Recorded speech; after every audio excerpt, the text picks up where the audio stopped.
Esta historia que les voy a relatar es real y me sucedió a mí hace algunos años. Ocurrió en San Luis, de donde es toda mi familia.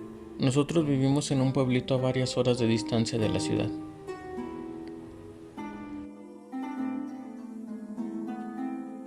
Todo comenzó cuando mi abuelo heredó una casa que había pertenecido a su tía, ya que esa mujer nunca tuvo familia propia. Y en esa casa, sus hijos, sobrinos y nietos hemos vivido durante nuestras respectivas épocas de estudiantes.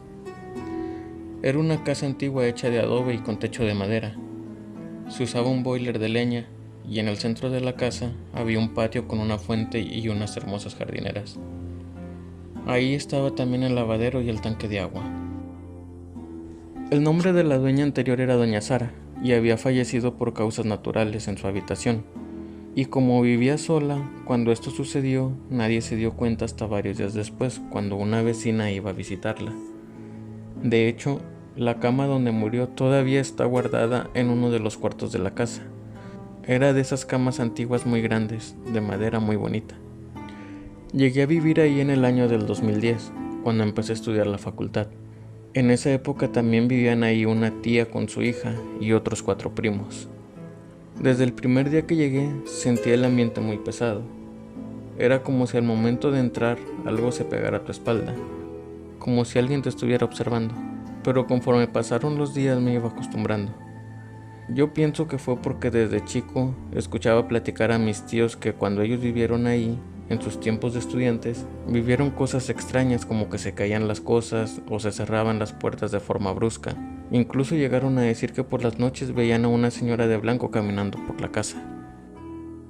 Apenas era la primera semana cuando me pasó la primera cosa extraña. Eran las 3 de la mañana aproximadamente y empezaron a tocar desesperadamente la puerta de mi cuarto. Cuando fui a abrir me di cuenta que era mi primo. Tenía el rostro pálido y estaba sudando. Me dijo con una voz cortada y en un tono visiblemente asustado que algo se le había subido al cuerpo mientras dormía. Me contó que se despertó porque sentía dificultad para respirar y cuando intentó levantarse no podía moverse y entre más fuerza hacía para intentarlo, sentía que lo jalaban más fuerte hacia abajo.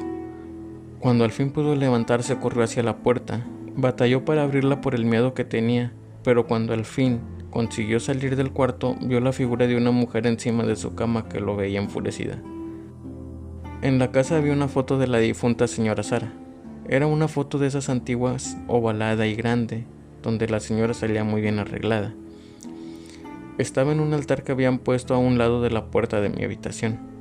Y por algún motivo yo agarré la costumbre de hablarle a la fotografía de la señora y pedirle que me cuidara cada vez que salía, y darle las buenas noches cuando iba a entrar al cuarto ya a descansar. Durante el tiempo que viví ahí y hasta que terminé la escuela, escuchaba que susurraban mi nombre por las esquinas de los cuartos, o puertas cerrándose bruscamente cuando no había nadie en esas habitaciones. Escuchaba golpes en las paredes en las noches, y recuerdo que cuando empezaba a invadirme el miedo, decía en voz alta: «Doña Sara, ya no siga asustándome, por favor», y el ambiente comenzaba a calmarse. Lo más extraño que viví en esa casa fue al terminar de estudiar. Después de la graduación ya no regresé a esa casa hasta unos meses después. Íbamos mi hermana, mi cuñado y yo a buscar unos documentos que se me habían olvidado ahí.